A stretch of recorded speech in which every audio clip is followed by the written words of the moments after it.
How's your day going? Mine's going all right. A week without basketball is low-key a struggle, but I'm making it through. Making it through with this Gatorade water. If you've ever had it, you know that it schmacks, okay, first of all. But it's got 0 calories, and they say it's unflavored, but I still get that every time I get a little lemon lime Gatorade every time I sip out of it. I don't know if it's just me or not.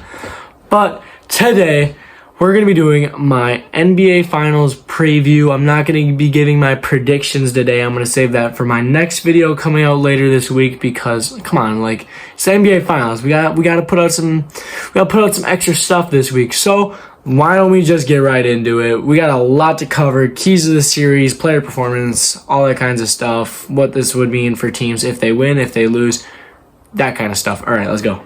Quick history lesson for y'all if you didn't know. Both of these teams haven't won a championship in the last 10 years, and it's been 13 years for the most recent team, which would be the Dallas Mavericks.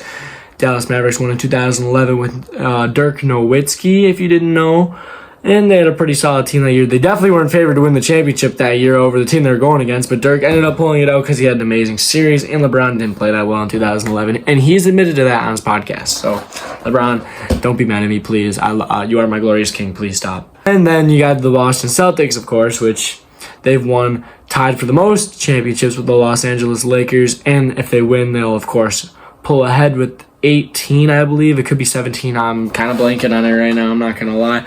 But Boston Celtics are probably, and if you think of NBA teams, the second team that comes to mind. And they've had some amazing teams before. Their last championship team was 2008 with KG, Paul Pierce, Ray Allen, Rajon Rondo. You better mention his name with that team.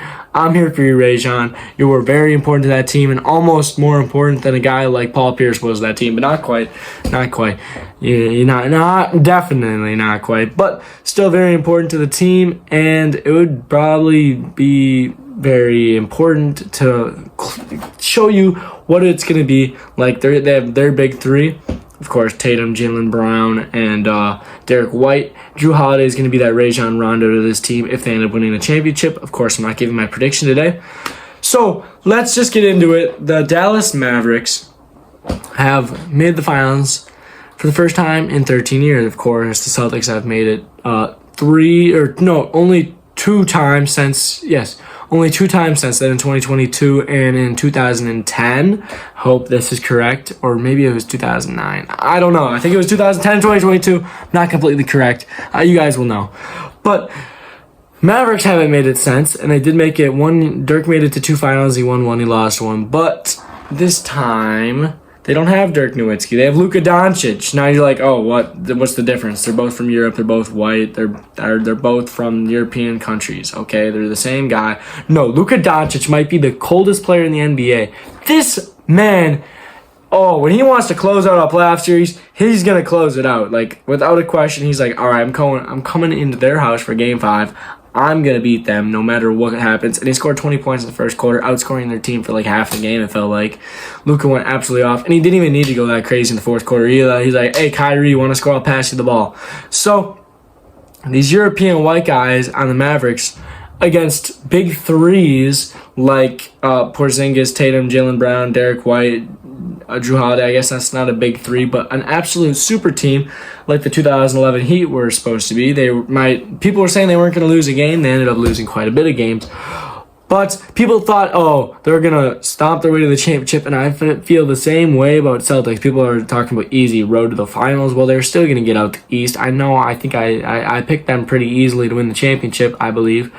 So, if history really does repeat itself, this could be a real show for the Dallas Mavericks that history repeats itself and our European guys know how to beat super teams.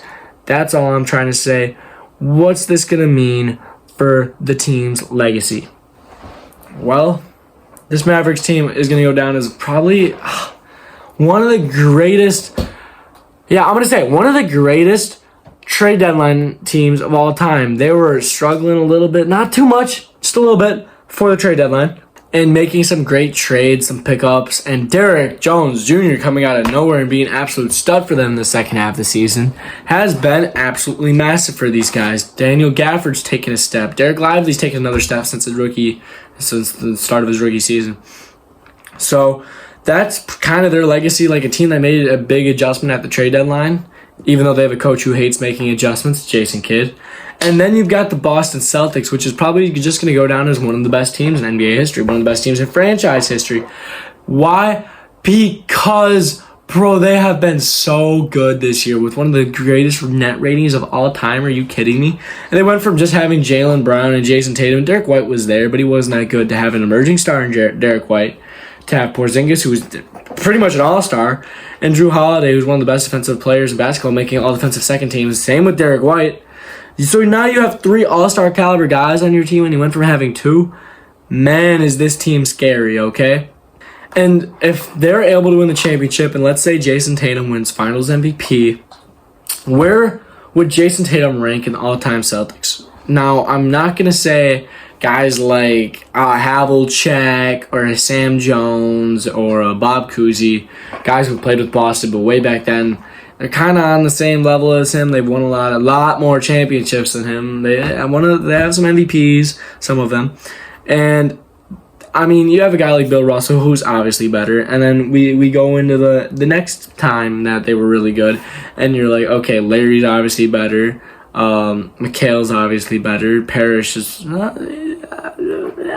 you don't really know. And then you got Paul Pierce, Ray Allen, Kevin Garnett, who are right up there with those guys. And you're like, okay, so now he's probably pushing top 5. And which one of those guys would I actually take over him all the time? Well, let's run through it. So we've got Kyrie Irving, who's probably the greatest Boston Celtics of all time. No. We'll get to that later. So we've got Bill Russell, who I believe is the greatest Celtic of all time. He won them 11 championships. Like, come on, it doesn't get better than that. Then Larry Bird. I mean, he won them a lot of championships too, but I have my personal beef with Larry. Luka has his Larry arc, so it's kind of interesting. He's on his Larry Bird stuff recently. I don't understand. But they've got all this different stuff going on, and then we're going to head into our number 3 guy, which it's going to be, I think, up for debate, but I believe Paul Pierce. He spent so much time in Boston. He deserves to be top 3. Then at number 4, I'm going to say, okay, you're not going to like it, Kevin McHale at number 4. Kevin McHale at number 4. I'm just going to put it out there. Number 5 is Kevin Garnett, and I believe Jason Tatum, with a Finals MVP, with a championship run, with another championship run that he had, but he didn't win it, and a lot of other stuff going on. By the age of 26, he's already a top 6 Boston Celtic of all time. Now you can put Havlicek in there or Bob Cousy if you really want to, but I'm not gonna. And even Robert Parrish has a chance for it. But those guys are definitely the ones that I would take over him. Now Luka and Kyrie have their own thing, where if they win, they're both going to be absolutely top 50 players in the NBA all time. So now we look at the point guards and you're like, all right, let's talk about these point guards ranking. We got Steph Curry, we've got Chris Paul, we've got Magic Johnson. They're definitely not better than any of those guys. Oscar Robertson, Steve Nash, Isaiah Thomas. Those are locks for the top 6 in my opinion. So then, okay, let's keep on going. Now, Jason Kidd is their coach. I was about to say his name and I'm like, oh, he's their coach. Okay. So now we've got our own thing to deal with. That absolutely puts both of these guys pushing top 10, if not already top 10. Does James Harden count as point guard because he did most of his stuff as a shooting guard? Because they're right in Russell Westbrook's tier, and I would probably put them both above Westbrook. Because Luka, maybe not Kyrie. Luka's going to get an MVP. That'll push him later, but let's be honest. They're both around that Russell Westbrook tier from 40 to 50. If they win a championship, all Luka needs is an MVP, and he'll become automatically top 30 all time, which could happen next season. Keys to the series. The keys for the Boston Celtics, of course, is Porzingis' health, but we'll get to that. Is Jrue and Derek's defense. How are they going to perform against Kyrie and Luka is the main thing that I worry about for the Celtics team. If they do poorly, man, this series could be over by the time they get back to Boston. Of course, for Game 5, I'm saying they would get swept if they don't perform well. But if they perform highly, then, of course, my original prediction, like I said before, Boston Celtics in 6. Like I said back in April, like I said back in March, like I said back in February, you know what I'm talking about. I think the Celtics could win very highly if Jrue Holiday and Derek White perform well. Then you have the Porzingis health thing, which if he is able to come back to play, I don't think the Drew Holiday and Derek White stuff matters as much because he's so good. And when they have Porzingis on the court, they're just such a better team. And Porzingis wants to get revenge on his old team. It would only make sense that if he plays, they're going to do better. Then on the Mavericks side, I went back and forth between Kyrie going nuclear or Luka going nuclear because they're those dudes. But I said Gafford and P-Watch. Well, these guys were just small acquisitions at the deadline. They turned into very, very important pieces. Like, if Gafford plays the same way he did in that Timberwolves series, this series is on lock for them. PJ Washington needs to be a scorer this series because they don't have too many of those guys. Like, you got a Tim Hardaway. You got some other guys that can definitely get the job done and score some baskets, but they're not going to do it too efficiently, and they're not going to do it at the same volume as PJ Washington does. So if he's able to do that at a high volume with Daniel Gafford playing phenomenal defense and getting rebounds on offense, we've got ourselves a series for sure. If you want to see my predictions in a later video coming this week in the next, I'd say 1 to 3 days, I would subscribe, and I'd probably turn on notifications so you definitely don't miss it. And, might as well comment what your predictions are, and I can keep going back and forth because I haven't decided what I'm going to say for my prediction video yet. I have a feeling, I have a theory, and we're just going to have to wait and see. So I'll see you guys in the next one. Later.